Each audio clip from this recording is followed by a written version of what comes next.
എല്ലാവർക്കും സ്നേഹസ്വാഗതം. സ്വർഗം തരുന്ന മക്കളെ സ്വർഗോമുഖമരായി കർത്താവ് ആഗ്രഹിക്കുന്ന പോലെ എങ്ങനെ വളർത്തിക്കൊണ്ടുവരാം എന്ന് സഹായിക്കുന്ന ഒരു ചെറിയ പ്രോഗ്രാം. ചെറിയ സംസാരങ്ങൾ, അനുഭവങ്ങൾ, കർത്താവിൻ്റെ വചനങ്ങൾ, വിശുദ്ധരുടെ ജീവിതങ്ങളെല്ലാം കോർത്തിണക്കി ഏഞ്ചൽസ് ആർമിയുടെ ഒരു കുഞ്ഞു സമ്മാനം മധുരമൊഴി.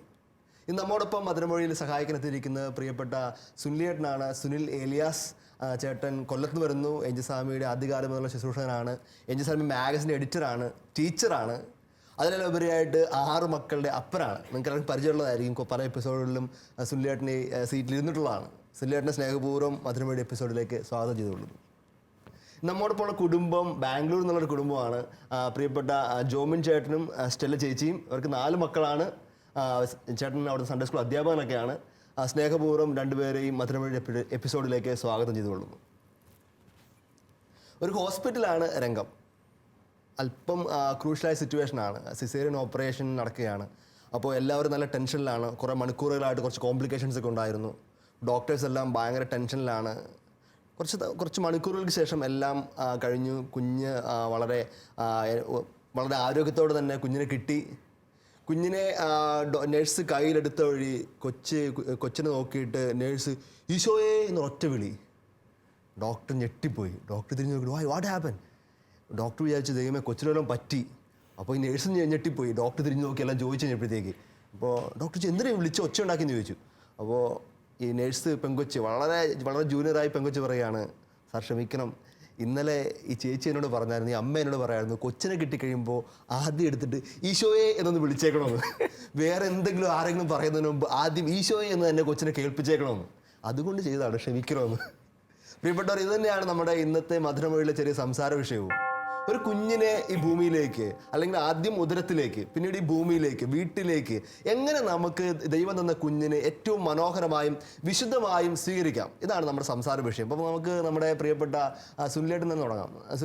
സുനിലേട്ടൻ ഒത്തിരി ധ്യാനങ്ങൾ നടത്തുള്ള ഈ മേഖലയിലെ, അതായത് ഗർഭിണികൾക്ക് വേണ്ടിയുള്ള പ്രത്യേക ധ്യാനങ്ങൾ, അതുപോലെയുള്ള കുറേ മിനിസ്ട്രികളൊക്കെ ഏഞ്ചൽസ് ആർമിക്ക് നടത്തിയിട്ടുള്ളതാണ്.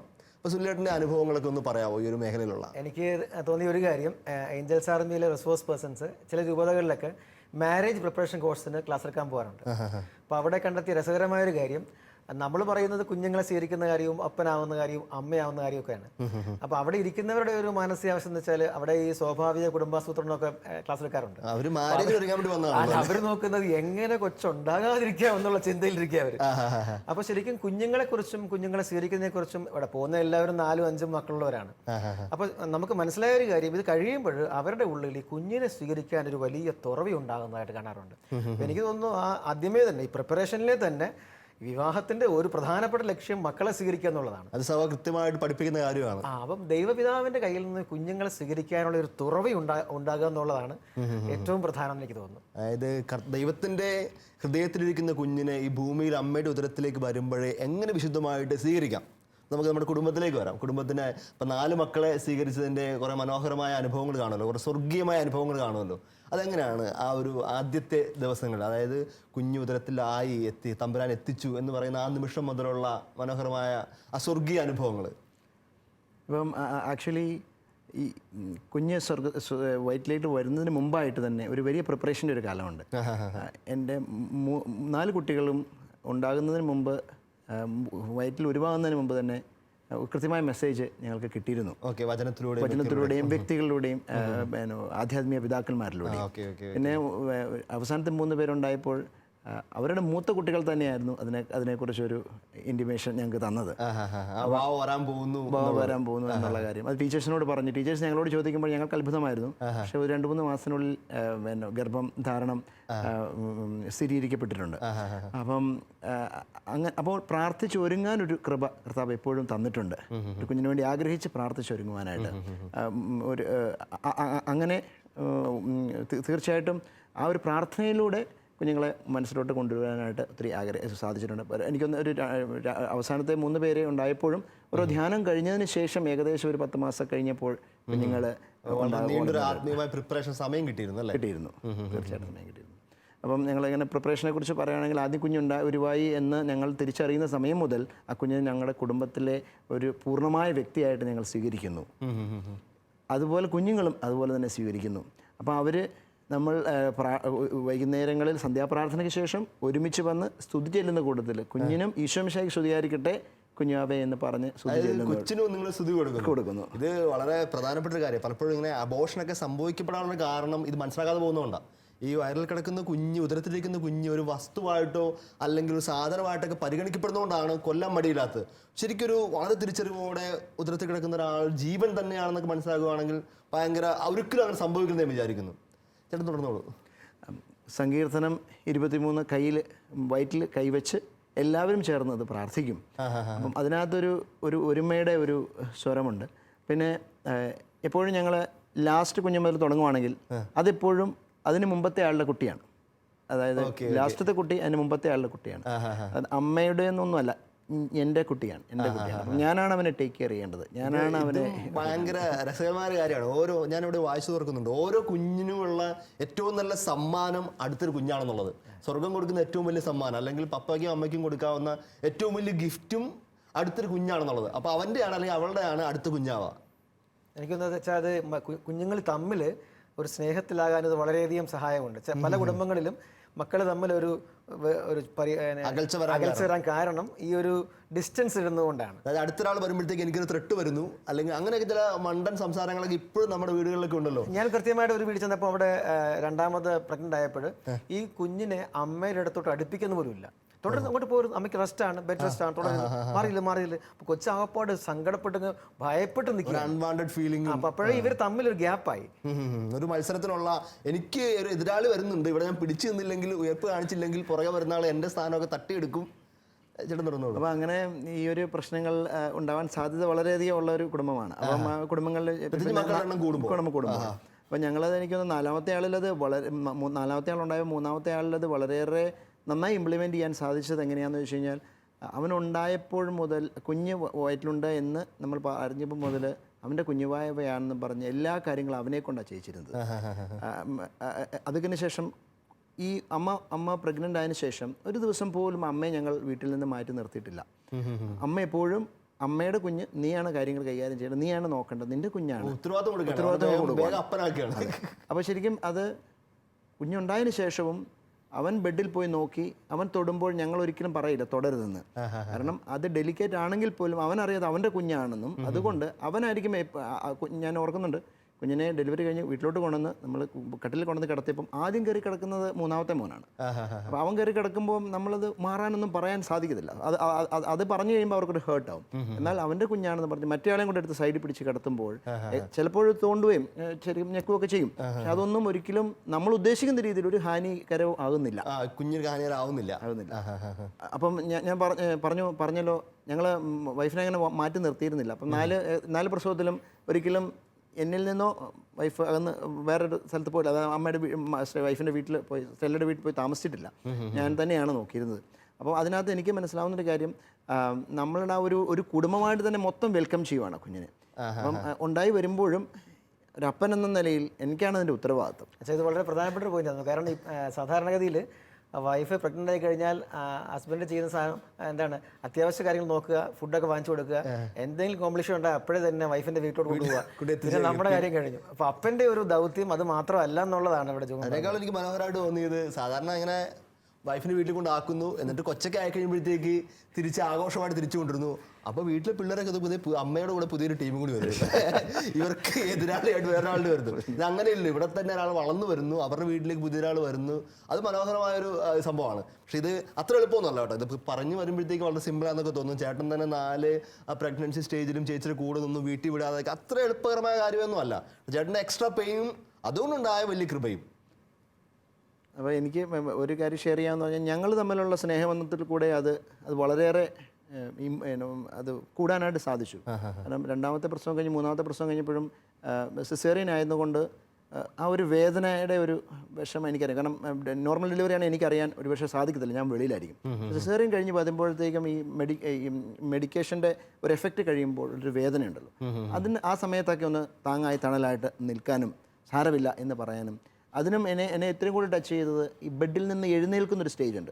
ആ ഒരു സ്റ്റേജ് എപ്പോഴും ഈശോ മറിയ യൂസേപ്പേ എന്ന് വിളിച്ച് എഴുന്നേൽപ്പിക്കാനും, ആ നടക്കുമ്പോൾ എനിക്ക് വേദന ഇല്ല എന്ന് അവൾ പറയുന്നത് കേൾക്കാനും ഒക്കെയുള്ള ഒരു അവസരം ഉണ്ടായിട്ടുണ്ട്. അപ്പോൾ അതിലേക്ക് അതൊരു വലിയ ഒരു ഒരു സപ്പോർട്ട് ആയിക്കണം അല്ലേ? ഭയങ്കര ഒരു ശക്തിയായിരുന്നു, എപ്പോഴും കൂടെ ഉണ്ടെന്നൊരു, നമുക്ക് ഭയങ്കര ഒരു എന്താണ് എല്ലാം തുറന്ന് പറയാൻ, ഒന്ന് ഷെയർ ചെയ്യാൻ, ആ സമയത്ത് ഉണ്ടാകുന്ന ഫീലിങ്സ് ഒക്കെ ഒന്ന് ഷെയർ ചെയ്യാനൊക്കെ ആയിട്ട്. അപ്പം നമ്മുടെ ആ സ്പിരിച്വലുള്ള കാര്യങ്ങൾ, അപ്പോൾ ജോമനാണെങ്കിലും പള്ളിയിൽ പോയി അച്ഛൻ്റെ അടുത്ത് നിന്ന് കൈയൊക്കെ ബ്ലെസ് ചെയ്തിട്ട് വരുമായിരുന്നു. അപ്പോൾ ഈ പിന്നെ എണീക്കുന്നതിൻ്റെ മുന്നേ ആ ബ്ലെസ് ചെയ്ത കൈ വയറിൽ വെച്ച് പ്രാർത്ഥിക്കുക. അപ്പോൾ അതുകൊണ്ട് വേദന ഒരിക്കലും ഞാൻ അറിഞ്ഞിട്ടില്ല. അപ്പോൾ എനിക്ക് ഈസി ആയിട്ട് എണീറ്റ് നടക്കാനും അങ്ങനെയൊക്കെ ഒരു നല്ലൊരു അനുഭവം ഉണ്ടായിട്ടുണ്ട്. അപ്പന് കൊടുക്കാൻ പറ്റുന്ന അല്ലെങ്കിൽ ഭർത്താവിന് കൊടുക്കാൻ പറ്റുന്ന ഏറ്റവും വലിയ സമ്മാനം ഈ ഒരു ഗർഭകാലഘട്ടങ്ങളിൽ ഇതുപോലെ ചില അനുഗ്രഹങ്ങളും ചില സപ്പോർട്ടുകളും ചില സാമീപ്യങ്ങളൊക്കെ തന്നെയാണ്. എൻ്റെ സുഹൃത്തായ ഒരു അമ്മ, 4 മക്കളുടെ അമ്മയാണ്. ഇപ്പോൾ 5ാമത്തെ കുഞ്ഞിന് വേണ്ടി അവർ വെയിറ്റ് ചെയ്തിരിക്കുകയാണ്. അപ്പോഴത്തേക്ക് അവർ പറഞ്ഞ മനോഹരമായ അനുഭവം ഞാൻ ഓർക്കുന്നുണ്ട്. അപ്പോൾ ഇളയവൻ വന്നിട്ട് അമ്മ ഗർഭിണി ആയതുകൊണ്ട് ആയെന്ന് അറിഞ്ഞപ്പോഴേ ആദ്യം ഇവനോടൊക്കെ പറയുന്നത്. ഇവൻ സ്കൂളിൽ ചെന്ന് എല്ലാവരോടും പാട്ടാക്കി, ടീച്ചേഴ്സിനോടൊക്കെ. അപ്പോൾ പുറത്ത് സ്വന്തക്കാർ പോലും അറിഞ്ഞില്ല, അതിന് മുമ്പ് ടീച്ചേഴ്സൊക്കെ അറിഞ്ഞു. 2 ദിവസം കഴിഞ്ഞപ്പോൾ അമ്മ സ്കൂളിൽ ചെന്നപ്പോഴത്തേക്ക് കുഞ്ഞിനെ കൊണ്ടുപോകാൻ വേണ്ടി ചെന്നപ്പോഴത്തേക്ക് ടീച്ചേഴ്സൊക്കെ വിശേഷമൊക്കെ ആയല്ലേ, കൺഗ്രാജുലേഷൻ, ഞങ്ങൾ പ്രാർത്ഥിക്കുന്നുണ്ട്.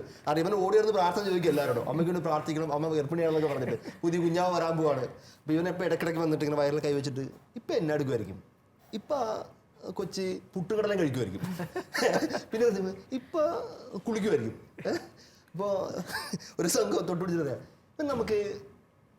നമുക്ക് പേരെന്താണ്ടേ, നമുക്ക് ഇരിക്കുന്ന വിശുദ്ധൻ്റെ പേരാണ്. അപ്പോൾ ഭിത്തിയിൽ ഒരു വിശുദ്ധൻ്റെ പടയിരിപ്പുണ്ട്. അപ്പം അമ്മ ചെയ്ത വിശുദ്ധനാണ് അത് സെയിൻറ്റ് ബെനഡിക്റ്റ്. അപ്പോൾ അത് ആണാണെന്നല്ലേ, പെങ്കൊച്ചാണ് എന്ത് ചെയ്ത് ചോദിച്ചു. പെങ്കൊച്ചാണെങ്കിൽ ആ പുള്ളിക്കാരൻ്റെ പെങ്ങളുടെ പേരിടാം, അതാണ് കൊളാറ്റിക്ക. അതായത് വിശുദ്ധ ബെനഡിക്റ്റിന്റെ പെങ്ങളാണല്ലോ സെയിൻറ്റ് സ്കൊളാസ്റ്റിക്ക. ഇതിന് സ്കൊളാസ്റ്റിക്ക എന്നും പറയാൻ മാത്രമല്ല കൊളാറ്റിക്ക എന്നൊക്കെ പറഞ്ഞെടുത്തു. അതായത് പിള്ളേർ അത്രയും അടുത്താക്ക് വേണ്ടി പ്രിപ്പയർ ചെയ്യുന്നു. ചേച്ചിക്ക് ഇതുപോലെയുള്ള നല്ല വിശുദ്ധമായ അനുഭവങ്ങൾ മക്കളുടെ അല്ലെ മൂത്തവരുടെ കയ്യിൽ നിന്ന് കിട്ടിയിട്ടുണ്ടോ ഇങ്ങനെയൊക്കെ? പ്രഗ്നൻസി പീരീഡിൽ ഇവരെല്ലാവരും വന്ന് പ്രാർത്ഥിക്കും. അപ്പോൾ ഇവർക്ക് എന്ത് കിട്ടിയാലും ഏറ്റവും ഇഷ്ടമുള്ളത് ചോക്ലേറ്റ് ആണല്ലോ. അപ്പോൾ ചോക്ലേറ്റ് കിട്ടിയാൽ പോലും ഒരെണ്ണം എക്സ്ട്രാ എനിക്ക് കൊണ്ടുതരും. അമ്മ ഇത് കഴിക്കുക, ഇത് കുഞ്ഞാവയ്ക്ക് കൂടെ എക്സ്ട്രാ കൊണ്ടുതരും. അപ്പോൾ 2ാമത്തെ മോൻ എന്താ പറയുക, അവൻ പറയും പിന്നെ കുഞ്ഞാവ വയറിനകത്ത് സ്റ്റെപ്പിൽ കൂടെ കയറി വന്ന് ഇത് അമ്മയുടെ കയ്യിൽ നിന്ന് മേടിച്ച് കഴിച്ചോളും, അങ്ങനെയൊക്കെ അവൻ പറയായിരുന്നു. അതുപോലെ ഇപ്പോൾ എനിക്ക് എന്തെങ്കിലും ഒരു ബുദ്ധിമുട്ടൊക്കെ എന്തെങ്കിലും ഒരു പ്രശ്നമാണെങ്കിൽ ഞാൻ പോലും അറിയാതെ അവർ അച്ഛൻ്റെ അടുത്ത് നിന്ന് പള്ളിയിൽ ചെന്ന് അച്ഛൻ്റെ അടുത്ത് പറയും, അമ്മയ്ക്ക് ഇങ്ങനെ ഒരു ബുദ്ധിമുട്ടുണ്ട്, അച്ഛൻ പ്രാർത്ഥിക്കണം. അപ്പോൾ നെക്സ്റ്റ് ടൈം ഞങ്ങൾ അച്ഛനെ കാണുമ്പോൾ അവൻ എന്നോട് പറഞ്ഞായിരുന്നു, ഞാൻ പ്രാർത്ഥിച്ചായിരുന്നു. അപ്പോഴും അതുപോലെ തന്നെ അവർ കൈയൊക്കെ ബ്ലെസ് ചെയ്ത് മേടിച്ചിട്ട് വന്നിട്ട് എനിക്ക് വേണ്ടി പ്രാർത്ഥിക്കുകയൊക്കെ ചെയ്യും. ആദ്യമായിട്ടാണ് കൈ ബ്ലെസ് ചെയ്ത് മേടിച്ചോണ്ടിരുന്നുള്ളത്. ഞാൻ ആദ്യമായിട്ടാണ് ഇങ്ങനത്തെ ഒരു സംഭവം കേൾക്കുന്നത്. അതായത് അച്ഛൻ ഈ അമ്മേനെ വെഞ്ചരിക്കാനുള്ള കൈയാണ് എന്ന് പറഞ്ഞിട്ട് അച്ഛൻ പറയും, പിന്നെ ഇപ്പൊ ഇവര് രോഗം അച്ഛൻ കൈ ബ്ലെസ് ചെയ്ത് കൊടുക്കും. എന്നിട്ട് അച്ഛൻ പറയും രോഗമുള്ള ഭാഗത്ത് വെച്ച് പ്രാർത്ഥിച്ചാൽ മതി എന്ന് പറഞ്ഞാൽ എല്ലാവർക്കും പ്രാക്ടീസ് ചെയ്യാവുന്ന വളരെ ഭയങ്കര പ്രാക്ടിക്കലായ ഒരു കുഞ്ഞു കാര്യമാണ്. പ്രത്യേകിച്ച് അമ്മയ്ക്കൊന്നും ഗർഭാവസ്ഥയിലൊക്കെ പള്ളിയിലൊക്കെ പോകാതിരിക്കാൻ പറ്റുന്ന സമയങ്ങളിലൊക്കെ നന്നായിട്ട് ചെയ്യാവുന്ന ഒരു കാര്യം കൂടിയാണ്. ശരിക്കും ഇങ്ങനെ ഈ പിന്നെ അപ്പന്മാർ അല്ലെങ്കിൽ ഹസ്ബൻഡ്സ് വൈഫിനെ സപ്പോർട്ട് ചെയ്യുമ്പോഴും കുഞ്ഞുങ്ങൾ അമ്മയെ സപ്പോർട്ട് ചെയ്യുമ്പോഴല്ല ഈ കുഞ്ഞിന് എന്തോ ഒരു സന്തോഷമായിരിക്കും. ഉറപ്പായിട്ട്. കാരണം ഞങ്ങൾ ഈ 6ാമത്തെ കുഞ്ഞിൻ്റെ ഒരു കുഞ്ഞ് 7 മാസമൊക്കെ പ്രഗ്നൻ്റ് ആയപ്പോൾ കുഞ്ഞിന് ആവശ്യമായ തുണികളൊക്കെ ഒന്ന് കഴുകി ഉണക്കുമായിരുന്നു. അപ്പോൾ ഈ 5ാമത്തെ ആള് ആ സമയത്ത് 2-3-2.5 വയസ്സേ ഉള്ളൂ. കൂടെ നിന്ന് തുണിയെല്ലാം എടുത്ത് മടക്കി കുഞ്ഞുമായ്ക്ക് വേണ്ടി. അപ്പോൾ ഈ ഞാൻ ഓർക്കുകയാണ്, അപ്പോൾ ഇപ്പം ഇവർ തമ്മിൽ ഭയങ്കര കൂട്ടാണ്. അപ്പോൾ ആ കുഞ്ഞിനെ അറിയാം, കാണുന്നുണ്ടല്ലോ, കൊച്ചു കാണുന്നുണ്ടോ ഈ കുഞ്ഞാവ എനിക്ക് വേണ്ടി എല്ലാം റെഡിയാക്കുന്നുണ്ട്. അപ്പോൾ കുഞ്ഞുങ്ങൾ തമ്മിൽ വലിയൊരു കൂട്ടിന് കാരണമാവും.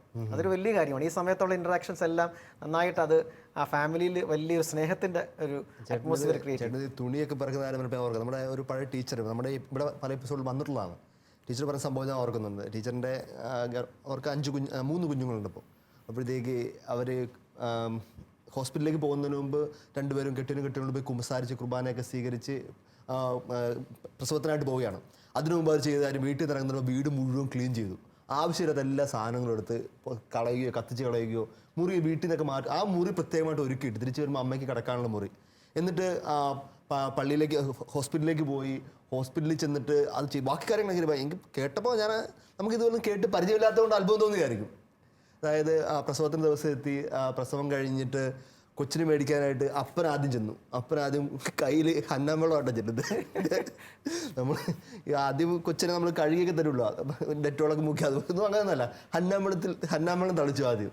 എന്നിട്ട് കുഞ്ഞിനെ കയ്യിലേക്ക് മേടിച്ചിട്ട് ഈശോയുടെ നാമത്തിൽ നിന്നെ സ്വീകരിക്കുന്നു.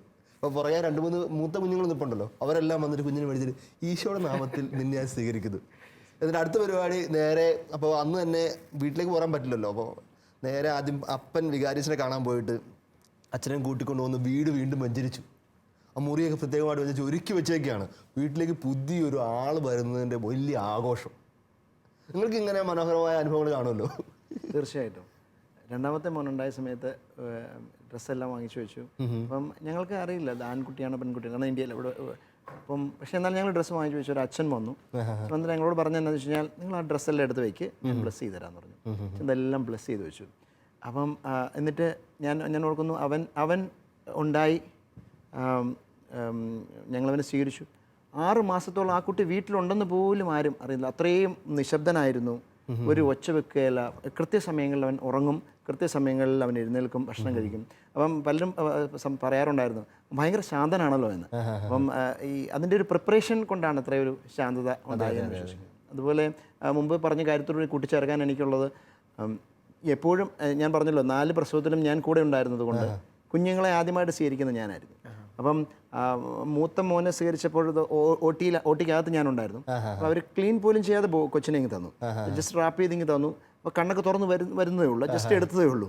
അപ്പം ഞാൻ പേര് ചൊല്ലി വിളിച്ചിരുന്നു പറഞ്ഞ പേര് മിറോണ എന്ന് വിളിച്ചപ്പോൾ അവൻ്റെ കണ്ണിങ്ങനെ അവൻ തിരിച്ച് നമ്മളെ നോക്കുന്നു. അത് വളരെ ഒരു ടച്ചിങ് ആയ ഒരു അനുഭവമായിരുന്നു. എന്തൊരു അപ്പനെന്ത് സന്തോഷം കിട്ടാവുന്ന അനുഭവമാണ്. എന്താണ് അനുഭവം?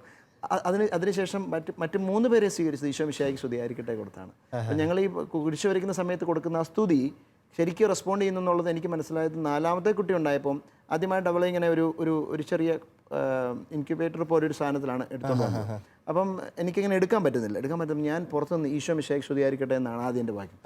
ആ വന്നതിന് ആ മോൾ അന്നേരം റെസ്പോണ്ട് ചെയ്ത് തിരിച്ചു. അപ്പോൾ ഞാൻ സിസ്റ്റേഴ്സിനോട് ചോദിച്ചത് എങ്ങനെ ഞാൻ പറഞ്ഞ അവൾ കേട്ടത്. അപ്പോൾ അവർ എന്നോട് പറഞ്ഞു നിങ്ങൾ പറയുന്ന അവർക്ക് കേൾക്കാം, അങ്ങനെ ഒരു സിസ്റ്റമാണ് അതെന്ന് പറഞ്ഞു. അപ്പം പക്ഷേ ആ കുട്ടി അതുപോലെ തന്നെ നമ്മളോട് തിരിച്ച് റെസ്പോണ്ട് ചെയ്തു. അപ്പം ഞങ്ങൾ ഈ ഡെലിവറി സമയത്ത് സ്വീകരിക്കുന്ന ആ ഒരു സമയം വളരെ പ്രധാനപ്പെട്ടതാണെന്ന് തോന്നുന്നു. തീർച്ചയായിട്ടും ഞങ്ങൾക്ക് അനുഭവം ഉള്ളത് ഈ അടുത്ത് ഈശോ സമ്മാനത്തിനായിട്ട് കടന്നുപോയ സിസ്റ്റർ മാർസലസ്. ഉറപ്പായിട്ടും നമ്മൾ ഈ ഇതുപോലത്തെ സംസാരങ്ങളിൽ പ്രത്യേകിച്ച് നമ്മൾ കേരളത്തിലുള്ള ആരും മറക്കരുതാത്ത ഒരു പേരാണ് സിസ്റ്റർ മാർസൽ. ശരിക്കും അവിടെ പോകുന്ന എല്ലാവർക്കും തന്നെ ആഗ്രഹമാണ് ഡെലിവറി സമയത്ത് സിസ്റ്റർ ഉണ്ടായിരുന്നെങ്കിൽ. കാരണമൊന്നുമല്ല, ഡെലിവറി സമയത്ത് സിസ്റ്റർ ഈ കുഞ്ഞിനെ വാങ്ങിച്ചിട്ട് നമ്മുടെ അടുത്ത് വന്നിട്ട് നമ്മളെ വിളിച്ചുകൊണ്ട് ചാപ്പലിൽ പോകും. ചാപ്പലിൽ പോയി ആൾക്കാരുടെ മുമ്പിൽ ഈ കൊച്ചിനെ സമർപ്പിക്കും. എന്നിട്ട് ഒരു പ്രാർത്ഥന പ്രാർത്ഥിക്കും, ഈശോയെ കുഞ്ഞിനെ ഞാൻ നിന്റെ കരങ്ങൾ സമർപ്പിക്കുന്നു. അപ്പോൾ ഈശോയ്ക്ക് സമർപ്പിച്ചിട്ടാണ് പിന്നെ നമ്മുടെ എത്തിരുന്നത്. അപ്പം നമുക്കത് വലിയ ധൈര്യമാണ്. ഈ കുഞ്ഞിനെ ദൈവകരങ്ങളും സ്വീകരിച്ച് ദൈവത്തിന് ഇപ്പോഴേ സമർപ്പിച്ചു. ഇപ്പോൾ നേരത്തെ ചേച്ചി പറഞ്ഞല്ലോ കുഞ്ഞുങ്ങളെല്ലാം ഭയങ്കര ആകാംക്ഷയോടെ വയറിൽ കൈവച്ച് പ്രാർത്ഥിക്കുകയും വചനം പറഞ്ഞ് പ്രാർത്ഥിക്കുകയും ഭയങ്കര കാര്യമായിട്ട് തുണിയൊക്കെ അടുക്കി വെച്ച് വരുന്ന അടുത്ത കുഞ്ഞാവയ്ക്ക് വേണ്ടി ഓൺ ചെയ്ത് വെയിറ്റ് ചെയ്യുന്നൊക്കെ പറഞ്ഞല്ലോ. വന്നു കഴിഞ്ഞുള്ള അവരുടെ എക്സ്പ്രഷൻസ് ഒക്കെ എങ്ങനെയായിരുന്നു? പുതിയ അതിഥി എത്തിക്കഴിഞ്ഞപ്പോഴുള്ള അവരുടെ എക്സൈറ്റ്മെൻറ്റും അവരുടെ കാര്യങ്ങളൊക്കെ എങ്ങനെയായിരുന്നു? അപ്പം ഏറ്റവും എന്ന് വെച്ചാൽ ഇപ്പം 3ാമത്തെ കുഞ്ഞിന് 2 വയസ്സായപ്പോഴാണ് 4ാമത്തെ കുട്ടി ഉണ്ടായത്. അപ്പോൾ അവൻ സംസാരിക്കാനൊക്കെ തുടങ്ങിയത്. അപ്പോൾ എന്താണെന്ന് വെച്ചാൽ കുഞ്ഞ് കരയാൻ ഇവൻ സമ്മതിക്കത്തില്ല. ചെറിയ അമ്മയെ കൊച്ചു കരയുന്നു, അങ്ങനെ വലിയൊരു അപ്പനൊക്കെ സംസാരിക്കുന്ന രീതിയിലും അവൻ അതുപോലെ ഉത്തരവാദിത്വത്തോടെ കാര്യങ്ങൾ ചെയ്യാൻ തുടങ്ങി, പ്രായത്തിനെക്കാട്ടിലും ഇതായിട്ട്. അപ്പോൾ കുഞ്ഞിന് ഡ്രസ്സ് വേണമെന്ന് പറഞ്ഞാൽ എടുത്തുകൊണ്ട് തരും. എന്താവശ്യം ഉണ്ടെങ്കിലും അത് കൃത്യമായിട്ട് അവനറിയാം. ഇപ്പം പള്ളിയിലൊക്കെ പോകാനുള്ള ഡ്രസ്സ് എവിടെയാണെന്നും വീട്ടിലിരുന്ന ഡ്രസ്സ് എവിടെയാണെന്നും 2 സ്ഥലത്തായിരിക്കുന്നത്. പക്ഷെ അത് കൃത്യമായിട്ട് എടുത്തുകൊണ്ട് തരും. എന്താവശ്യം എന്നുള്ളത്, പിന്നെ കുഞ്ഞിന് ഡയപ്പർ വേണോ, ഡയപ്പർ എടുത്തുകൊണ്ട് തരും. അവന് പിന്നെ കുഞ്ഞിനെ തൊട്ടിൽ കിടത്തുന്ന സമയത്ത് ഇവന് പിന്നെ കുഞ്ഞിനെ ആട്ടി കൊടുക്കാൻ വേണ്ടി സാധിക്കത്തില്ല. അപ്പോൾ അവനെ ചെറിയൊരു സ്റ്റൂൾ അതിന് വേണ്ടിയിട്ടുള്ള എടുത്തുകൊണ്ട് വന്ന് ആ സ്റ്റൂളിൽ കയറി നിന്ന് അവൻ അറിയാവുന്ന തരത്തിൽ പാട്ടൊക്കെ പാടി ഈ കൊച്ചിനെ. അപ്പോൾ എനിക്ക് തന്നെ പലപ്പോഴും അത്ഭുതം തോന്നിയിട്ടുണ്ട്. ഇവൻ 2 വയസ്സായ കൊച്ചാണല്ലോ ഇത്രയൊക്കെ ചെയ്യുന്നതെന്നൊരു ഭയങ്കര കണ്ണു തുറപ്പിച്ചിട്ടുള്ളൊരു കാര്യമാണ്. എനിക്ക് പോലും ചെയ്യാൻ പറ്റാത്തൊരു കാര്യമാണ് അവൻ ചെയ്യുന്നത്. കാരണം ഒരിക്കലും ഒരു നോ അവൻ പറയത്തില്ല, ഞാനത് ചെയ്യില്ല, കുഞ്ഞിന് വേണ്ടി ഇത് ചെയ്യില്ല എന്നൊന്നും പറയത്തില്ല. എനിക്ക് തോന്നുന്നത് അപ്പൻ്റെ കയ്യിൽ നിന്ന് കുറെ കാര്യങ്ങൾ കുഞ്ഞ് ഗ്രാജുവലായിട്ട് പഠിച്ചതാണ്. കാരണം അപ്പം കൂടെ നിൽക്കുന്ന പ്രഗ്നൻസി സ്റ്റേജ് അധികം കേട്ടിട്ടില്ലല്ലോ. ചേച്ചി പറഞ്ഞോളൂ. അതുപോലെ തന്നെ ഇപ്പം ഇവർ ആദ്യ സമയത്ത് ഇവർ കുഞ്ഞിനെ എടുക്കുന്ന ഫോട്ടോ എല്ലാവരുടെയും എടുത്തു വെച്ചിട്ടുണ്ട്. അപ്പോൾ ഇടയ്ക്കിടയ്ക്ക് ഇത് കാണിക്കും ഇവർ. അത് അവർക്ക് ഭയങ്കര ഒരു സന്തോഷമാണ്. മൂത്ത മോൻ ഇപ്പം എന്തെങ്കിലും ചെറിയ വഴക്കുണ്ടാകുമ്പോൾ ഞങ്ങൾ കാണിച്ചു കൊടുക്കും, നീ എത്ര ഇത് സ്നേഹത്തോടെയാണ് നിന്റെ ഇളയാളെ സ്വീകരിച്ചത്. അപ്പോൾ കെട്ടിപ്പിടിച്ച് ഉമ്മ കൊടുക്കുന്ന ഓരോ സീൻ, അതിൻ്റെ ഓരോ ഫോട്ടോസ് ഉണ്ട്, എല്ലാവരുടെയും തന്നെയുണ്ട്. അപ്പോൾ അത് അവർക്ക് ഭയങ്കരമായിട്ടൊരു ടച്ചിങ് ആണ്. അപ്പോൾ എൻ്റേതാണെന്നുള്ള ഒരു ഇതൊക്കെ ആർക്കും ചെയ്യാവുന്ന വളരെ സിമ്പിളായ കാര്യങ്ങളാണ്. കുഞ്ഞുങ്ങളുടെ ഫോട്ടോകളൊക്കെ എടുത്ത് വീണ്ടും വീണ്ടും കാണിച്ച് അവരുടെ ആ ഒരു പഴയ മാധുര്യമൊക്കെ വീണ്ടും ഓർപ്പിച്ചെടുക്കുക എന്നുള്ളത്. ഞാൻ വേറെ കാര്യം ഓർക്കുവായിരുന്നു ചേച്ചി പറഞ്ഞപ്പോഴത്തേക്ക്, പലപ്പോഴും ഇപ്പോൾ അധികം കുഞ്ഞുങ്ങൾ വേണ്ടാന്നൊക്കെ തീരുമാനിക്കുന്ന ഒരു കാര്യം, നമ്മളിപ്പോൾ പ്രത്യേകിച്ച് ടൗണിലൊക്കെ സിറ്റിയിലൊക്കെ നിങ്ങളെ ബാംഗ്ലൂരൊക്കെ ജോലിക്കായി താമസിക്കുന്ന കപ്പിൾസിൻ്റെ കാര്യത്തിൽ അധികം മക്കൾ വേണ്ടെന്നൊക്കെ ഒരു കാര്യം നോക്കാൻ ആരുണ്ടെന്നുള്ളതാണ്. ഇത് അതിൽ തന്നെ എക്സെപ്ഷനാണ്. ഇവർ 2 മാത്രം താമസിക്കുന്നു. ഇപ്പോൾ എത്ര മക്കളുണ്ട്? 4 മക്കളുണ്ട്. അതിൻ്റെ ഇടയ്ക്ക് ഉണ്ടോ മൂത്തവർ തന്നെ കൈകാര്യം ചെയ്യാണ് ബാക്കിയുള്ളവരെ. അത് തന്നെ വലിയൊരു തിരിച്ചറിവാണ്. മക്കളെ നോക്കാൻ പറ്റാത്തത് കൊണ്ട് എണ്ണം കുറയ്ക്കേണ്ട ആവശ്യമൊന്നുമില്ല. നോക്കാനുള്ള കാര്യങ്ങൾ തമ്പുരാൻ കൃത്യമായിട്ട് തന്നോളൂ എന്നുള്ളത് പലരും പറയാനുള്ള ഒരു കമന്റ് ആണല്ലോ, ആരെങ്കിലും നോക്കാൻ ഉണ്ടായിരുന്നെങ്കിൽ ശരിക്കും ദൈവത്തിൽ ആശ്രയിക്കുകയാണെങ്കിൽ ദൈവം നമുക്ക് കൃപ തരുമെന്നുള്ളതാണല്ലോ ഇവരുടെ അനുഭവം മനസ്സിലാകും. ഉറപ്പായിട്ടും അങ്ങനെ ഒരിക്കലും ഒരു ബുദ്ധിമുട്ടുണ്ടായില്ല. കാരണം ഇപ്പൊ മൂത്ത മോന് 9-10 വയസ്സാവുന്നതേ ഉള്ളൂ. പക്ഷെ അവനാണ് 3-ാമത്തെ ആളെ 4-ാമത്തെ ആളെ എന്ത് കാര്യം വേണമെങ്കിലും ചെയ്തു. ഞാനിപ്പോൾ പുറത്തൊക്കെ പോവാണെങ്കിൽ ഈ 3 പേരെയും ഇളയവരെ 3 പേരെ അവനെ ഏൽപ്പിച്ചിട്ട് ഞാൻ പുറത്തൊക്കെ പോയിട്ട് വരാറുണ്ട്. പക്ഷെ ഒരു കുഴപ്പമില്ലാതെ ഒരു കരയാണെങ്കിൽ എന്താ ചെയ്യേണ്ടതെന്ന് അവനറിയാം. അപ്പോൾ അവരെ ഫുഡ് കൊടുക്കണമെങ്കിൽ ഫുഡ് കൊടുക്കും. അപ്പോൾ അതുപോലെ 2-ാമത്തെ ആൾ ഇപ്പം ഇളയാൾക്ക് 9 മാസമായിട്ടുള്ളൂ. അപ്പോൾ കൊച്ചിന് ഫുഡ് കൊടുക്കുന്ന കാര്യത്തിൽ അവന് അവൻ്റെ കാലിൽ കിടത്തി ആ ഫുഡ് കൊടുക്കുന്ന ആൾക്ക് കാരണം നമുക്ക് ഭയങ്കര എങ്ങനെ വരും. അപ്പൊ അത് അമ്മയ്ക്ക് സമ്മാനം കിട്ടാനില്ലല്ലേ മക്കളെ. പിന്നെ പള്ളി കൊണ്ടുപോകാനാണെങ്കിൽ രാവിലെ 2-ാമത്തെ മോനെ എണീക്കാൻ ഇത്തിരി മടി. അപ്പൊ ഞാൻ പറയും, നീ എണീറ്റ് വന്ന് ഒരു കാര്യം ചെയ്യുമ്പോനെ പെട്ടെന്ന് പല്ല് വെച്ച് ഡ്രസ്സ് മാറിയിട്ട് വന്നിട്ട് കുഞ്ഞാവേനെ ഒരുക്കണം എന്ന് പറഞ്ഞാൽ അവൻ വിതിൻ 2 minutes അവൻ റെഡി ആയിട്ട് വരും. ഇല്ലെങ്കിൽ അവനിങ്ങനെ ആടിപ്പാടി നിൽക്കുന്ന ഒരാളാണ്. ഈ ഒരു കാര്യത്തിന് വേണ്ടി അവന് എത്രയും പെട്ടെന്ന് ഒരു 2 മിനിറ്റിനുള്ളിൽ റെഡിയായി വന്ന് കൊച്ചിനെയും ഡ്രസ്സ് മാറ്റി അവനെ കൊച്ചിനെ എടുത്ത് പുറത്തിറങ്ങും. അതുപോലെ തന്നെ മൂത്തയാള് പിന്നെ 3-ാമത്തെ ആളെ അങ്ങനെ അവരാണ് ഷെയർ ചെയ്ത കാര്യങ്ങൾ. ഞങ്ങൾ എല്ലാ കാര്യത്തിനും അപ്പൊ എനിക്കിപ്പോ അങ്ങനെ ഒത്തിരി ഒരു ബേർഡൻ ആയിട്ടോ എല്ലാ കാര്യത്തിലും അവർ സഹായിച്ചു. അവരെ കൊണ്ട് ആ കുഞ്ഞുങ്ങൾക്കാവുന്ന രീതിയിൽ എല്ലാ കാര്യത്തിലും ഒത്തിരി ഒരു സഹായം. അത് ഒരു പക്ഷേ എനിക്ക് തോന്നുന്നു പിന്നെ അപ്പൻ ചെയ്യുന്നത് കണ്ടു പഠിച്ചത് ശരിയാണ്. വേറൊന്നും കണ്ടുപിടിക്കാൻ വീട്ടിൽ വേറെ ആരും ഇല്ലല്ലോ കുഞ്ഞുങ്ങൾക്ക്. അപ്പൊ അതൊക്കെ വലിയൊരു ദൈവാനുഗ്രഹമായിട്ടാണ് ഞങ്ങൾക്ക് എപ്പോഴും തോന്നാറ്. എനിക്ക് എപ്പോഴും തോന്നാറുണ്ട്, ശരിക്കും ഒരാൾ ടോയ്ലറ്റിൽ പോയി കഴിഞ്ഞാൽ അവരെ കഴിയിക്കുക എന്നുള്ളത് വലിയവരായ നമുക്ക് പോലും ഒരു ബുദ്ധിമുട്ടുള്ള കാര്യമാണ്. ഞാൻ 3-ാമത്തെ കുട്ടി ഉണ്ടായപ്പോൾ മൂത്തയാൾ അവനെ എടുത്തു, അവൻ്റെ ആദ്യം മുതൽ അവൻ്റെ ഡയപ്പർ മാറ്റുകയൊക്കെ ചെയ്യുമായിരുന്നു. അപ്പോൾ അത് ഞാൻ ഓർത്തു, ഓക്കെ അത് ചിലപ്പം സ്വാഭാവികമായിട്ട് സംഭവിക്കാൻ സാധ്യതയാണ്. എന്നെ അത്ഭുതപ്പെടുത്തിയൊരു കാര്യം, അവൻ വലുതായി ടോയ്ലറ്റിൽ പോയി ഇരിക്കാൻ തുടങ്ങിയപ്പോഴും അവൻ്റെ പോട്ടി എടുത്ത് വെച്ച് അവൻ്റെ ഇതെടുത്ത് വയ്ക്കും, അവനെ കഴിയിക്കും, സോപ്പെല്ലായിട്ട് കഴിയിച്ച് പുറത്തിറക്കിക്കൊണ്ട് വരും. അപ്പോൾ എന്നെ കണ്ണ് തുറപ്പിച്ചൊരു കാര്യം, ഈ 3-ാമത്തെ ഒരാൾ ഉണ്ടായത് കൊണ്ടല്ല ഇവൻ്റെ ഒരു സ്കില്ല് അല്ല ഇവന്റെ ഒരു ഹൃദയം നമുക്ക് മനസ്സിലാക്കാൻ സാധിക്കും. കൂടുതൽ ആൾ വന്നതുകൊണ്ട് ഞാൻ അതിനേക്കാൾ വിചാരിക്കുന്ന ചേട്ടൻ ആദ്യം പറഞ്ഞ പോയിന്റിലേക്കാണ്, ഇവർ ഓൺ ചെയ്യാൻ പഠിപ്പിച്ചുകൊണ്ടാണ്. നിന്റെ കുഞ്ഞാവ് വരുന്നു, നിന്റെ അനിയൻ വരുന്നു, നിന്റെ കൊച്ചു വരുന്നു, അമ്മയുടെ കൊച്ചല്ല അതിനേക്കാൾ നിന്റെ കൊച്ചു വരുന്നു എന്ന് പറഞ്ഞ് പഠിപ്പിച്ച് ഉദരത്തിലായിരുന്നപ്പോൾ സ്നേഹം കൊടുത്തുകൊണ്ട് തന്നെ പുറത്തെത്തിയപ്പോൾ അവൻ അതിൽ തന്നെ ഇത് ഞാൻ ചെയ്യേണ്ട കടമയൊന്നുമില്ല. ഇതൊക്കെ ഒരു അമ്മ ഒരിക്കലും കടമയായിട്ടല്ലോ ചെയ്യുന്നത്, ഒരു സ്പോണ്ടേനിയസ് ഓവർഫ്ലോ അല്ലേ, അത് തന്നെ മക്കളിൽ നിന്ന് കൃത്യമായിട്ട് ഒഴുക്ക് വരുന്നതായിട്ട് എനിക്ക് ഫീൽ ചെയ്യുന്നത്. ചേട്ടൻ നടന്നോളൂ. അപ്പം ഇവൻ പള്ളിയിൽ പോകുമ്പോൾ ഞങ്ങൾ എല്ലാ ദിവസവും പള്ളിയിൽ പോകാനായിട്ട് ശ്രമിക്കുന്നവരാണ്. അപ്പം രാവിലെ 6:45 കുർബാനുണ്ട്, 6 മണിക്ക് കുർബാനുണ്ട്. അപ്പം 3-ാമത്തെ ആളുണ്ടായപ്പോൾ മൂത്തയാൾ പുള്ളി പെട്ടെന്ന് അങ്ങോട്ട് എടുത്തു പുള്ളി അങ്ങ് ഇറങ്ങി പോവും. വണ്ടി പാർക്ക് ചെയ്ത് പെട്ടെന്ന് ഇറങ്ങി. അപ്പം പ്രായമുള്ള അമ്മച്ചിമാരൊക്കെ എന്താ ഈ കൊച്ചു കാണിക്കുന്നതെന്ന് വിചാരിക്കും. പക്ഷേ അവൻ ഭയങ്കര കോൺഫിഡൻ്റ് ആണ്. അവനത് എടുത്ത് കൊണ്ടുപോയി അവനകത്ത് കൊണ്ടുപോകും. എല്ലാ കാര്യങ്ങളും അവൻ ക്ലിയർ ആയിട്ട് ചെയ്യും. മറ്റു പലരും പറയാറുണ്ട് ഇവൻ എങ്ങനെ ഇത് സാധിക്കുന്നുവെന്ന്. പക്ഷെ അത് എനിക്ക് തോന്നുന്നത് അവൻ്റെ സ്വന്തമായതുകൊണ്ടാണ്. അവനെന്നങ്ങനെ പെട്ടെന്ന് ആർക്കും വിട്ടുകൊടുക്കുകയില്ല. അതായത് ആരെങ്കിലും ഒരാൾ അമ്മയുടെ കയ്യിൽ നിന്ന് കുഞ്ഞാവനെ മേടിച്ചു എന്ന് തോന്നിയാൽ അവൻ അവിടെ തന്നെ ചുറ്റിപ്പറ്റി നിൽക്കത്തുള്ളൂ. അവൻ ഒരിക്കലും അവിടെ നിന്ന് മാറി പോകത്തില്ല.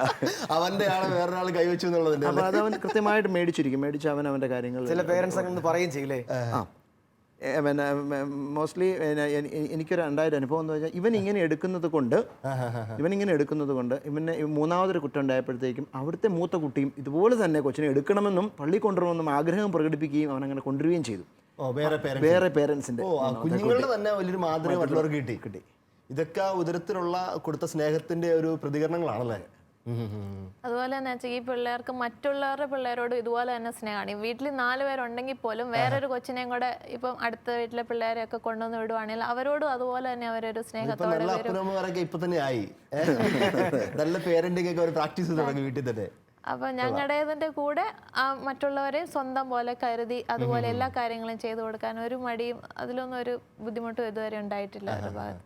എനിക്ക് പുതിയ കുട്ടി വീട്ടിലോട്ട് വന്നു കഴിയുമ്പോൾ നമ്മളുടെ ഈ നമുക്ക് വിസിറ്റേഴ്സ് ഉണ്ടാവുമല്ലോ, വിസിറ്റേഴ്സിനെ ഹാൻഡിൽ ചെയ്യുമ്പോഴും നമുക്ക് പറ്റുന്ന ചില അബദ്ധങ്ങളുണ്ട്. അപ്പോൾ ഒരു കാര്യം ഞങ്ങൾക്ക് വ്യക്തമായിട്ട് ബോധ്യം വന്നത് നാലാമത്തെ ആളുണ്ടായപ്പോഴത്തേക്ക് മൂന്നാമത്തെ ആളാണല്ലോ, അത് കൊച്ചാണല്ലോ.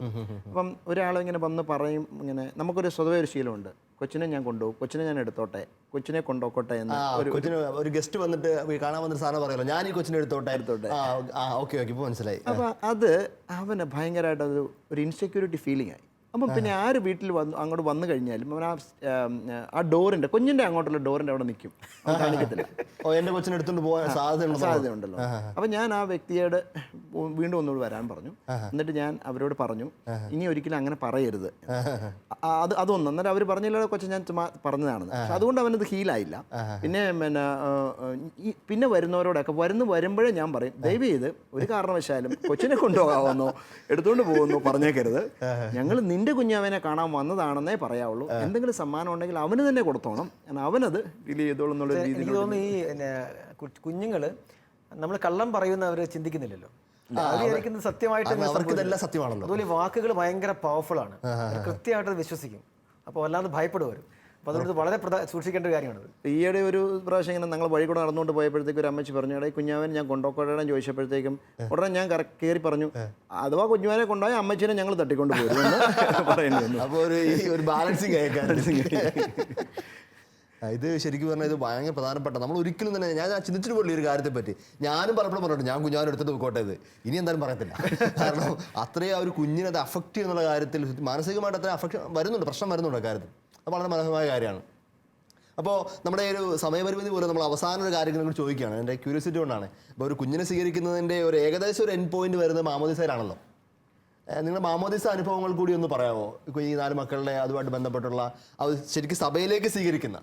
തീർച്ചയായിട്ടും എനിക്ക് തോന്നുന്നു അത് വളരെ വളരെ പ്രധാനപ്പെട്ട ഒരു കാര്യമാണ് മാമോദിസ.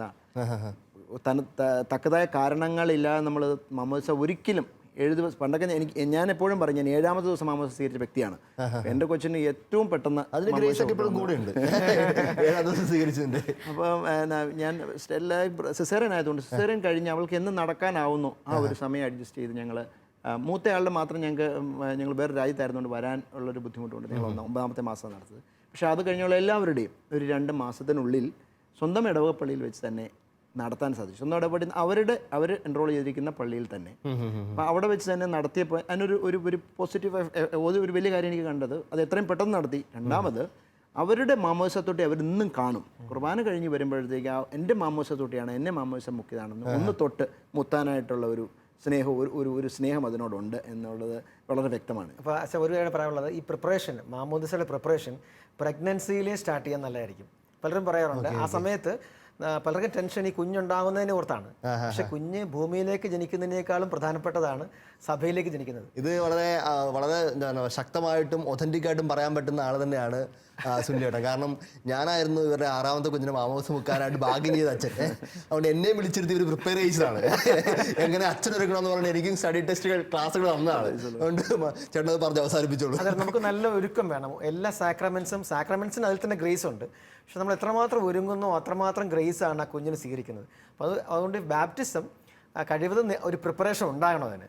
അത് പ്രഗ്നൻസിയിലേ തന്നെ സ്റ്റാർട്ട് ചെയ്യാമെങ്കിൽ പറ്റുമെങ്കിൽ ഗോഡ് പേരൻസ് ആരാണെന്നൊക്കെ ഡിസൈഡ് ചെയ്യാമെങ്കിൽ അവർക്ക് ഒന്നിച്ച് മാമോദിസയ്ക്ക് വേണ്ടി പ്രിപ്പയർ ചെയ്യുമ്പോഴൊരു ഗുണം ഈ പ്രഗ്നൻസിയിലെ ആ ഒരു പ്രയർ, ഗോഡ് പേരൻസിൻ്റെ പ്രയറും ഈ കുഞ്ഞിന് കിട്ടുന്നുണ്ട്. അപ്പോൾ അതുകൊണ്ട് അവർക്കൊരു നല്ല വിശ്വാസമുണ്ട്, ഉറപ്പായിട്ട് ഈ കുഞ്ഞിനെ ദൈവം കരുതിക്കോളും. അപ്പോൾ അതൊരു വലിയ സെക്യൂരിറ്റി ഫീലിംഗ് ആണ്. അപ്പോൾ ഈ പ്രിപ്പറേഷനോട് കൂടി ഡെലിവറി കഴിയുമ്പോൾ എത്രയും പെട്ടെന്ന് നടത്തിയാൽ നല്ല ഒരുക്കം ഉണ്ടാവും, ആ ഗ്രേസും ഉണ്ടാവും. അപ്പോൾ അതുകൊണ്ട് അത് നല്ലൊരു കാര്യമായിരിക്കും. അത് നമ്മളുടെ സമയപരിമിതി മൂലം ഇനിയും കുറേ കാര്യങ്ങൾ പറയാനുണ്ട്. ഈ കുഞ്ഞിനെ സ്വീകരണം, അതായത് പിതാവായ ദൈവത്തിൻ്റെ ഹൃദയത്തിൽ നിന്ന് അമ്മ ഉദരത്തിലേക്ക് സ്വീകരിക്കുന്ന കാലഘട്ടം, ഉദരത്തിൽ കുഞ്ഞായിരിക്കുന്ന സമയം, അതിനുശേഷം കുഞ്ഞിനെ ഒരു ഡെലിവറിയുടെ ദിവസം മുതൽ വീട്ടിലേക്ക് സ്വീകരിക്കുന്നത്, മാമോദിസ തൊട്ടിയിൽ എത്തിച്ച് നമ്മൾ ക്രിസ്ത്യനൈസ് ചെയ്യുന്ന വരെയുള്ള ദിവസങ്ങൾ, നീണ്ട ഒരു കാലഘട്ടത്തെ പറ്റി നമ്മൾ പറഞ്ഞുകൊണ്ടിരുന്നത്. ഉറപ്പായിട്ടും നിങ്ങൾക്ക് ഒത്തിരി ഉപകാരപ്പെടുന്നു വിചാരിക്കുന്നു. നമുക്ക് സമയപരിമിതി നമുക്ക് പ്രാർത്ഥിച്ച് നമുക്കിവിടെ അവസാനിപ്പിക്കാമെന്ന് വിചാരിക്കുന്നു. സങ്കീർത്തനം 139:13 ഇപ്രകാരം പറയുന്നു, അവിടുന്നാണ് എൻ്റെ അന്തരംഗത്തെ മെനഞ്ഞത്, എൻ്റെ അമ്മയുടെ ഉദരത്തിൽ അവൻ എന്നെ മെനഞ്ഞെടുത്തു. ഏറ്റവും മനോഹരമായ ഒരു തിരുവചനമാണത്. കാരണം പിതാവായ ദൈവം എൻ്റെ അമ്മയുടെ ഉദരത്തിൽ എന്നെ മെനഞ്ഞെടുത്ത ആ ദിവസം മുതലുള്ള വലിയ ഒരുക്കം നമുക്കൊന്നു ചേർന്ന് ഈ നിമിഷം കുടുംബം ഒന്നിച്ച് പിതാവായ ദൈവത്തിൻ്റെ ആ സ്നേഹ കരവലയത്തിനോട് ചേർന്ന് നിന്നുകൊണ്ട് മക്കളെയൊക്കെ ഒന്ന് ചേർത്ത് പിടിച്ചുകൊണ്ട് നമുക്കൊന്ന് ഈ നിമിഷം ഒന്ന് പ്രാർത്ഥിക്കാം. തമ്പുരാനെ, എൻ്റെ അമ്മയുടെ ഉദരത്തിൽ നീ എന്നെ മെനഞ്ഞ ആ ഒരു ദിവസത്തെ ഓർത്ത് നന്ദി പറയുന്നു. എൻ്റെ ഒരു ജീവിതത്തെ ഓർത്ത് നീ നൽകിയ ആ വലിയ ജീവിതത്തെ ഓർത്ത് നന്ദി പറയുന്നു. ഇന്നേ നാൾ വരെ നീ എന്നെ കരുതി ഓർത്ത് നന്ദി പറയുന്നു. കർത്താവേ, ഞങ്ങൾ ഈ ഓരോ കാര്യങ്ങളും പറഞ്ഞുകൊണ്ടിരുന്നപ്പോൾ ഇതൊന്നും പ്രിപ്പയർ ചെയ്യാൻ പറ്റാതെ പോയ കുറേ മാതാപിതാക്കൾ ഉണ്ടായിരിക്കും ഉറപ്പായിട്ടും. ഈശോ, ഈ നിമിഷം അവരെയൊക്കെ ഒന്ന് തൊടണമേ. എൻ്റെ മക്കളെ ഇങ്ങനൊന്നും ഒരുക്കാൻ പറ്റാതെ പോയി എന്ന് വിചാരിക്കുന്ന ആരെങ്കിലൊക്കെ ഉണ്ടെങ്കിൽ അവർക്ക് കരുതൽ കൊടുക്കാൻ പറ്റിയില്ല, അവരെ സ്നേഹത്തോടെ സ്വീകരിക്കാൻ പറ്റിയില്ല, പ്രാർത്ഥനയോടെ സ്വീകരിക്കാൻ പറ്റിയില്ല എന്ന് വിചാരിക്കുന്ന ആരെങ്കിലൊക്കെ ഉണ്ടെങ്കിൽ അവരെ നീ ആദ്യം തൊട്ട് നീ ആശ്വസിപ്പിക്കണമേ. പ്രിയപ്പെട്ടവരെ, നമ്മുടെ ദൈവം ഇന്നലകളിലും അധികാരമുള്ള ദൈവമാണ്. ഇന്നലകളെ വീണ്ടും പുറകിലേക്ക് പോയി ക്രമപ്പെടുത്താൻ ശക്തിയുള്ള ദൈവമാണ്. അതുകൊണ്ട് നമ്മുടെ പ്രാർത്ഥന ഈ നിമിഷം കർത്താവ് കേൾക്കും. നമ്മുടെ മക്കൾക്ക് എന്തെങ്കിലുമൊക്കെ ആ പ്രായത്തിൽ ഉദരത്തിലാണ് സമയത്ത് കൊടുക്കാൻ പറ്റിയില്ല എന്ന് ആരെങ്കിലുമൊക്കെ ചിന്തിക്കുന്നുണ്ടെങ്കിൽ ഈ നിമിഷം തമ്പുരാൻ്റെ ആ സ്പർശനത്തിന് വേണ്ടി മക്കളുടെ ജീവിതത്തിൽ തമ്പുരാൻ ഇടപെടാൻ വേണ്ടി എല്ലാ മാതാപിതാക്കളും ഹൃദയം നിറങ്ങി പ്രാർത്ഥിക്കട്ടെ. പ്രത്യേകിച്ച് ഈ നിമിഷം അപ്പന്മാരൊന്ന് പ്രാർത്ഥിക്കട്ടെ. തമ്പുരാനായ വലിയൊരു വിളി, അപ്പനാവാനായിട്ട് ഒരു വലിയ വിളി തന്നിടത്ത് നന്ദി പറഞ്ഞ് പ്രാർത്ഥിക്കട്ടെ. പിതാവായ ദൈവത്തിൻ്റെ ആ വലിയ സ്നേഹം അപ്പനിലൂടെ, അപ്പൻ്റെ സ്പർശനത്തിലൂടെ, അപ്പൻ്റെ സംസാരത്തിലൂടെ കൊടുക്കാനായിട്ട് കിട്ടിയ വലിയ വിളിയോർത്ത് എല്ലാ അപ്പന്മാരും ഈ നിമിഷം സന്തോഷത്തോടെ നന്ദിയോടെ പ്രാർത്ഥിക്കട്ടെ. നമുക്ക് പരിചയമുള്ള എല്ലാ ഗർഭിണികളെയും ഈ നിമിഷം നമുക്ക് ഓർത്ത് പ്രാർത്ഥിക്കാം. അവരുടെ ഉദരത്തിൽ സ്വർഗത്തിൻ്റെ വലിയ സമ്മാനം വളർന്നു വരികയാണ്. ഈ ഭൂമിക്കുള്ള ഏറ്റവും വലിയ സമ്പത്ത് വളർന്നു വരികയാണ്. തമ്പുരാൻ്റെ കുഞ്ഞായിട്ട് തന്നെ എന്നും എക്കാലവും ഈ ഭൂമിയിൽ വിശ്വസ്തയോടെ വളർന്നു വരാനുള്ള കൃപയ്ക്ക് വേണ്ടി പ്രാർത്ഥിക്കാം. വിവാഹത്തിനായിട്ടൊക്കെ ഒരുങ്ങുന്നവർ ഈ നിമിഷം ഒന്ന് പ്രാർത്ഥിക്കട്ടെ. വിവാഹത്തിന് മുമ്പേ തന്നെ നിങ്ങൾക്ക് തമ്പുരാൻ നൽകാൻ പോകുന്ന കുഞ്ഞുങ്ങളെ ഓർത്ത് നന്ദി പറഞ്ഞ് പ്രാർത്ഥിക്കട്ടെ. സ്വർഗത്തിൻ്റെ വലിയ സമ്മാനത്തെ ഓർത്ത് നന്ദി പറഞ്ഞ് പ്രാർത്ഥിക്കട്ടെ. പ്രത്യേകിച്ച് കുഞ്ഞുമക്കളൊക്കെ ഈ നിമിഷം നിങ്ങൾക്ക് വരാൻ പോകുന്ന അനുജന്മാരെ അനുജത്തിമാരെ ഓർത്ത് തമ്പുരാൻ നന്ദി പറഞ്ഞ് പ്രാർത്ഥിക്കാം. കുടുംബം മുഴുവൻ ഈശോയുടെ തിരുഹൃദയത്തിലേക്ക് ചേർന്ന് നിൽക്കാം. പരിശുദ്ധ അമ്മയുടെ കരവലയത്തിൽ നമുക്ക് ആയിരിക്കാം. തിരുക്കുടുംബത്തോട് നമുക്ക് പ്രത്യേകമായിട്ട് പ്രാർത്ഥിക്കാം. എല്ലാ മുറിവുകളും ഉണക്കുന്ന സ്വർഗത്തിൻ്റെ സമ്മാനമേ, പരിശുദ്ധാത്മാവേ, ഞങ്ങളുടെ കുടുംബങ്ങളിലേക്ക് നീ ഈ നിമിഷം പറന്നിറങ്ങണമേ. കരങ്ങൾ കൂപ്പി ഈശോമിശിഹായുടെ ആശീർവാദം സ്വീകരിക്കാം. പിതാവായ ദൈവത്തിൻ്റെ സ്നേഹക്കോട്ടയുടെയും പുത്രനായ ദൈവത്തിൻ്റെ രക്തക്കോട്ടയുടെയും പരിശുദ്ധാത്മാവിൻ്റെ അഗ്നിക്കോട്ടയുടെയും പരിശുദ്ധ അമ്മയുടെ വിശുദ്ധിക്കോട്ടയുടെയും വിശുദ്ധ ഔസേപ്പിതാവിൻ്റെയും അപ്പസ്തോലന്മാരുടെയും സകല വിശുദ്ധരുടെയും പ്രാർത്ഥനക്കോട്ടയുടെയും അനുഗ്രഹവും മാധ്യസ്ഥവും നമ്മെല്ലാവരും ഉണ്ടായിരിക്കട്ടെ, ഇപ്പോഴും എപ്പോഴും എന്നേക്കും. ആമേൻ. ഈശോ മിശിഹായ്ക്ക് സ്തുതിയായിരിക്കട്ടെ. എപ്പോഴും സ്തുതിക്കട്ടെ.